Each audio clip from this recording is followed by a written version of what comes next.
So we're here at a local duck club in my area. We're doing their pest control, and we're just gonna do a basic maintenance. This is out in the middle of nowhere.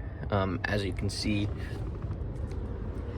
nothing but fields and marsh all around us. So the biggest thing that we're gonna be dealing with is gonna be the field mice and general insects. And this is a kind of a hunter's resort where they pay tens of thousands of dollars a year to have a permanent bedroom here, and they come out and they can hunt. And so it's really important that we do a very good service, because they're paying us an incredible amount of money, because they want the members here to have a good experience and not have all of their items eaten by mice and have bugs crawling all over them. So I'm going to walk you through exactly what I'm going to do to make sure that this place stays rodent and bug free. One of the first things that we're going to do is make sure that their rodent problem stays under control. So all around the perimeter, we have these rodent bait stations. They're tamper-proof, so dogs and stuff can't get into them. A lot of people have their dogs here hunting, and we're going to fill them with our rodenticide. The stuff I'm using is a single feed, meaning that rats and mice, they take just a couple of bites of it and they go off and they die. There's also multi-feeds, which means they have to feed on it regularly in order for them to die. That's better for like maintenance, but because we're dealing with an ongoing and large problem, we're going to be using the single feed. And we have these boxes all around the perimeter of this building.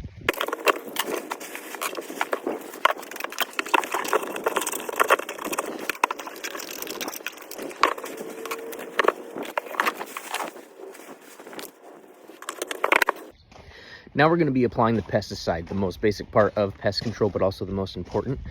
Basically, we're going to put a chemical barrier that has a residual of about 60 to 90 days on the foundation and perimeter of the building. What this is going to do is, as the bugs come from the fields, from the landscaping, from the gravel, and try and get into the building, they're going to have no choice but to cross that barrier. And when they do, they're going to come in contact with this pesticide that's going to screw up their central nervous system and ultimately kill them pretty quickly. And so we're going to get a barrier of that around this property. Spring is coming up. The next time we're going to be here is going to be in the early spring. And so to make sure that they don't have a huge influx of bugs between now and then, we're going to put a really, really good soaking down. And so I'll show you guys that.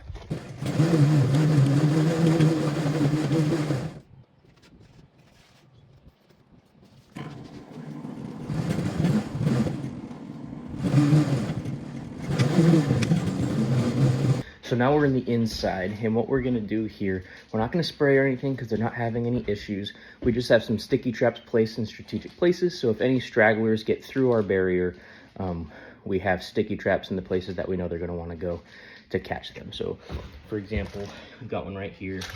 It's clean. I've already checked all of them, all the bathrooms, anywhere where there's water, anywhere where there's little warm pockets, and we're pretty much all clean. I only had to replace one sticky trap, so our treatment is going well. And that is pretty much all there is. Like I said, I don't know how much you can see, but this is a very luxury hunting resort, and they're paying us a lot of money to come out every month. So we want to make sure they're taken care of, and it looks like everything is good. So that's how we do a basic pest control maintenance routine. Things only really get different when you start getting infestations, and hopefully we'll have an opportunity to cover that.